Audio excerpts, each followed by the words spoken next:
بركة وفقد موجع.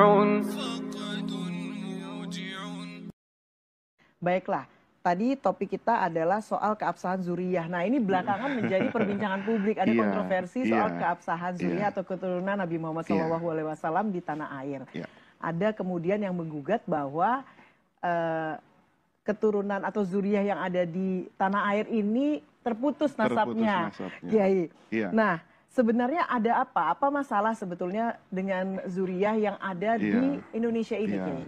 Jadi kalau kita membahas tentang zuriyah Nabi, itu yang pertama harus kita yakini dulu Mbak Eva ya, bahwa zuriyah Rasulullah Shallallahu Alaihi Wasallam itu memiliki kedudukan yang istimewa di hati setiap orang yang beriman. Menurut ulama ahli sunnah wal jamaah, anak Sayyidah Fatimah ini, Sayyidina Hasan dan Husain, itu disamakan dengan anak seandainya lahir dari putra Nabi yang laki.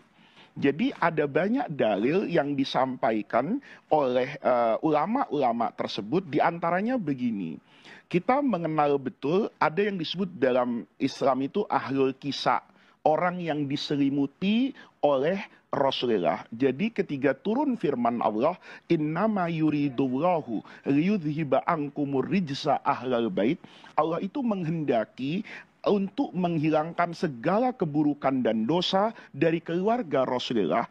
Ayat itu diturunkan oleh Allah kepada Rasulullah, maka Nabi memanggil. Memanggil Sayyidina Ali, memanggil Sayyidatuna Fatimah, dan memanggil dua cucu terkasihnya, itu diselimuti oleh Rasulullah. Dan di situ Rasulullah mengatakan bahwa mereka lah ahlu baiti saya. Oleh karena itu nanti ya para pemirsa, pengertian ahlul bait itu ada pengertian am, ada pengertian khas. Ada yang bersifat umum, ada yang bersifat khusus. Ahlul bait sebagai orang yang tinggal di rumah Rasulullah, maka di dalamnya termasuk istri-istri Rasulullah. Karena istri Nabi kan tinggal di dalam rumah Rasulullah. Tetapi ahlul bait yang dikatakan memiliki qorobah nasab dengan Rasulullah, yaitu anak keturunan dari Sayyidah Fatimah tadi, Sayyidina Hasan dengan Sayyidina Husain. Nanti kita bisa lihat posisi keduanya ini itu dianggap sebagai anak, artinya cucu Rasulullah, walaupun dari anak perempuan. Itu ketika ada ayat lagi, ketika Rasulullah Shallallahu Alaihi Wasallam itu sudah menyampaikan syariat Islam kepada ahlul kitab. Pada masa itu adalah Nasrani dengan Yahudi yang ada di Madinah. Usana wa anfusakum, dan diri kita semua kan bahwa nasab ini tidak putus, bersambung. Usana wa anfusakum, dan diri kita semua. Tsumana betahil, ayo kita berdoa bersama, kita berdoa kepada Allah semoga laknat itu turun kepada mereka yang berdusta. Nah di sini Mbak Eva, ketika Nabi mengatakan ya, ketika ayat Quran tadi berbunyi nad'u abna'ana wa abna'akum, itu Rasulullah memanggil Sayyidina Hasan dengan Sayyidina Husain. Nah inilah yang menjadikan banyak dari ulama ahlu sunnah wal jamaah mengatakan bahwa nasab ini tidak putus, bersambung dari Sayyidina Hasan dengan Sayyidina Husain. Pertanyaannya adalah bagaimana mereka yang ada di Singapura, yang ada di Indonesia, yang ada di Irak, yang ada di Mesir. Ini sebetulnya persoalan ahlul bait ini, kalau tadi Mbak Eva misalnya itu dijadikan polemik di tanah air, itu kita bisa berkaca sebenarnya dengan dunia internasional. Di dunia internasional itu ada nama organisasi. Organisasi itu seperti kalau di Indonesia itu ada namanya Robitoh Alawiyah. Robitoh itu adalah ormas, organisasi. Alawiyah itu dari Sayyidina Ali kan. Al-Alawiyin, keturunan Sayyidina Ali yang dari Rasulullah Shallallahu Alaihi Wasallam. Nah, kalau di Timur Tengah itu disebut Al-Ashraf. Ashraf itu orang-orang yang bernasab mulia. Nah ini dicatat Mbak Eva. Tradisi orang Arab itu mencatatkan nasabnya. Beda dengan kita. Kita ini tidak peduli nasab hanya kecuali sebatas bapak kan. Karena itu ditanya ketika kita masuk SD, nama bapaknya siapa? Tidak menjadi tradisi kita untuk mencatatkan nasab kita. Nah, oleh karena itu, kenapa nasab mereka itu kemudian menyatakan bahwa saya adalah keluarga Nabi karena mereka punya catatan nasab ini. Yang nanti nasab ini bisa bersambung kepada Sayyidina Husain dan bisa bersambung kepada Sayyidina Hasan, menyatu kepada Ibunda Fatimah yang menikah dengan Sayyidina Ali, dan Sayyidah Fatimah itu anak keturunan Rasulullah. Jadi di situ ada catatannya. Nah, adapun nanti polemik apakah ini nasab itu sampai kepada Nabi atau tidak, seperti yang ada hari ini. Kalau saya membacanya secara sederhana, Mbak Eva, saya lahir dari tradisi pesantren. Kalau para pemirsa, saya tidak berarti kemudian mengkotak-kotakkan umat Islam. Saya lahir dari tradisi Nahdlatul Ulama, tradisi pesantren. Kita di pesantren itu mengetahui kebenaran ajaran agama itu tidak saja dari membaca Quran, tidak saja dari membaca, menghafal dan memahami hadis, tetapi perilaku dan tradisi guru itu juga menjadi bukti dari keabsahan sesuatu yang kita yakini kebenarannya. Maka kita dulu di pesantren itu melakukan apapun itu mencontoh guru, Mbak Eva. Karena apa? Karena yang namanya Al-Quran itu tafsirnya banyak. Belum tentu ketika saya membaca satu bagian tafsir itu adalah tafsir yang benar. Tetapi ketika dilakukan oleh guru saya yang pasti lebih mengerti dibanding saya, maka itu dijadikan satu keyakinan. Nah, oleh karena itu berkaitan dengan pertanyaan yang paling mendasar dari Mbak Eva. Apakah nasab ini sah, benar, ya bisa dipertanggungjawabkan? Saya hanya melihat dari pengalaman saya berinteraksi dengan begitu banyak orang yang tidak saya ragukan kapabilitas keilmuannya dan integritas keagamaannya. Di Indonesia misalnya, hampir semua kiai besar, pemangku pesantren di Nahdlatul Ulama itu menaruh penghormatan kepada yang sering kita sebut habaib ini. Itu kita hormati tanpa kita juga menutup mata. Ada perilaku 1-2 orang. Ini kan kalau kita lihat perilaku yang namanya orang nakal itu di mana-mana kan ada, Mbak Eva. Masih ada ya, Kiai ya. Ada satu ajaran yang salah, ya, maka kita harus tahu betul nggak itu salah. Kalau itu memang salah dan itu yang kita pelajari dari guru kita, sampaikan. Maaf Habib ya, sependek pengetahuan saya dulu saya ngaji, guru saya itu bilangnya begini. Mohon maaf, betul. Selesaikan urusannya gitu loh. Ya. Kalau Anda tidak merasa mampu ya ajak orang yang mampu kan. Artinya ketika ada seorang dokter spesialis, kan kemudian tidak serta-merta pasien itu bisa membantah dokter kan. Betul. Mungkin bisa cari second opinion dari sesama dokter tersebut. Baik, alhamdulillah salatan wassalamun ala rasulillah amma ba'du. Maka seperti yang telah disampaikan oleh Mas Yusuf, bahwa nasab Ba'alawi ini tanpa mengabaikan prinsip intelektual humility, bahwa nasab mereka ini telah batal. Nasab mereka tidak bisa diverifikasi secara ilmiah.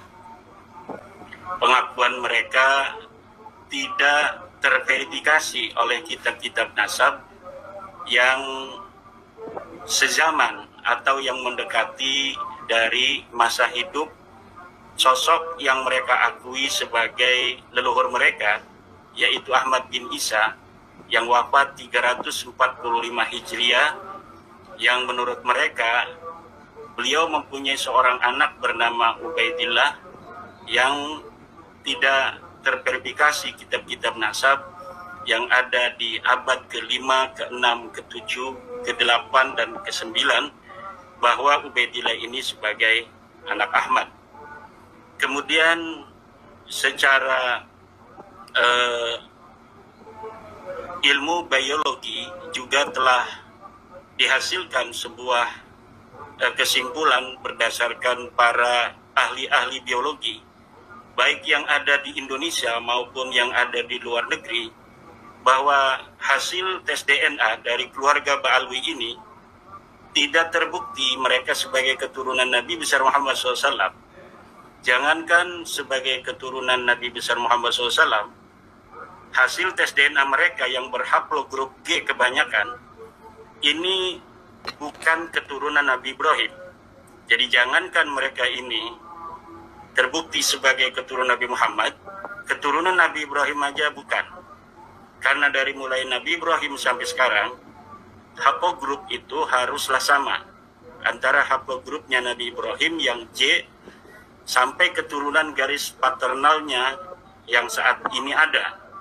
Harus J semua. Sementara keluarga-keluarga Ismaili dan keluarga-keluarga Israeli yang sekarang ini ada di dunia, itu telah terverifikasi garis lurus mereka ini semuanya J1, J, haplogrupnya J, tetapi Ba'alawi yang mengaku sebagai sama keturunan dari Nabi Ismail, yang kemudian di tengah ada di situ keluarga Sayyidina Ali yang merupakan menantu daripada Rasulullah SAW, hasil haplogrupnya adalah G. Maka berdasarkan dua kesimpulan, yang pertama kesimpulan tesis, tidak ditemukannya data-data dokumen-dokumen dari keluarga Ba'alwi sebagai keturunan daripada Ahmad bin Isa, dan juga data-data kesimpulan yang konklusif dari ilmu biologi yang menyatakan bahwa mereka ini bukanlah keturunan Nabi Muhammad. Dalam hal ini adalah keturunan Sayyidina Ali, karena Nabi Muhammad itu terpotong oleh Sayyidatuna Fatimah yang perempuan, tetapi Allah mentakdirkan bahwa Nabi Muhammad mempunyai menantu yang sepupu beliau, sehingga haplogrupnya antara Nabi Muhammad dan menantunya yaitu Sayyidina Ali sama, yaitu sama-sama keturunan daripada Abdul Muthalib, yang garis lurus ke atasnya adalah keturunan dari Nabi Ibrahim. Jadi yang hari ini mengaku sebagai keturunan daripada Nabi Muhammad SAW garis laki dari Sayyidina Hasan maupun Sayyidina Husain, ini harus mempunyai haplogrup yang sama dengan Nabi Ibrahim, dengan Sayyidina Husain, dengan Sayyidina Ali gitu. Sementara para kabib-kabib ini Ba'alawi dari Yaman juga dari Indonesia, dari Yaman itu sudah 180 orang yang tes DNA, yang bisa dicari di Papilitri DNA, atau dari penyedia jasa tes DNA yang bisa di open posting di internet, itu tidak terbukti, tidak ada dari Ba'alawi itu yang J1. Kemudian kalaulah pengakuan seorang yang miskin aja di rumah sakit memerlukan dokumen-dokumen, seorang yang mengaku miskin di rumah sakit itu harus ada akte kelahiran, harus ada kakak, harus ada tanda tangan RT, tanda tangan RW. Masa iya orang yang mengaku syaraf keturunan Nabi Muhammad SAW, dia tidak mempunyai dokumen-dokumen yang dibutuhkan yang sesuai dengan pengakuannya. Ya, maka sampai sekarang ini yang telah saya katakan beberapa kesempatan yang lalu bahwa saya telah mengirimkan surat terhadap Rabita Alawiyah mengenai kesimpulan saya mereka bukan keturunan Nabi besar Muhammad SAW ini, dan mereka tidak sampai saat ini tidak memberi jawaban, tidak memberikan klarifikasi data-data yang dibutuhkan. Adanya adalah framing-framing bahwa siapa yang tidak percaya kepada nasab daripada Ba'alawi ini sebagai keturunan Nabi adalah termasuk orang-orang yang menyakiti Nabi Muhammad SAW. Bagaimana orang yang membuka nasab mulia Rasulullah Muhammad SAW dari tukhala, dari orang-orang yang mengaku keturunan Nabi padahal terbukti bukan, itu disebut tidak akan mendapat syafaat. Seharusnya proposisi itu dilontarkan untuk orang-orang yang hari ini mengaku keturunan Nabi besar Muhammad SAW tanpa bukti-bukti dokumen, tanpa bukti-bukti data-data sejarah yang dibutuhkan. Di mana dalam metode ilmiah kan kita mengenal harus ada fakta, harus ada objektif, harus konsisten, harus sistematis. Ini nasab Ba'alawi yang hari ini terbangun itu sama sekali tidak berdasarkan fakta sejarah, fakta ilmiah, tidak objektif, karena pengakuan itu muncul dari keluarga mereka sendiri. Yang ketiga, tidak sistematis dan tidak konsisten. Kenapa tidak konsisten? Karena nasab mereka ini banyak berganti-ganti. Pertama mereka mengaku Al-Kazimi, kemudian mengaku sebagai Al-Uraidi. Jadi adanya ittirab itu perubahan silsilah dari Al-Ahdal yang dia adalah Al-Kazimi, kemudian berganti menjadi Al-Uraidi dari Ahmad bin Isa. Ini menunjukkan bahwa memang nasab ini nasab yang ad-dukhala, nasab-nasab susupan yang sengaja menyusup kepada keluarga mulia Nabi besar Muhammad SAW. Dan sayangnya banyak dari para